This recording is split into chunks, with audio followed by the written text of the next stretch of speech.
one craft, very simple craft for our kids, and kids will love this activity and take interest in it.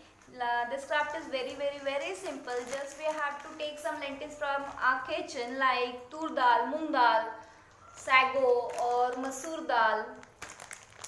So what you have to do is just draw one picture, flower or anything on a piece of paper and put some glue on it, and ask the child just to put tur dal, moong dal, just like I have given one example over here.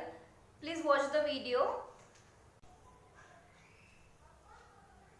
So you can see here I have taken some tur dal, sago here, and here moong dal for the stem. So it will help them for their concentration level. It will improve their concentration level also, eye-hand coordination also, and they will take great interest in it. So do try at your home. Thank you for watching my video. Please share, like and subscribe if you like the video. Thank you. Bye bye.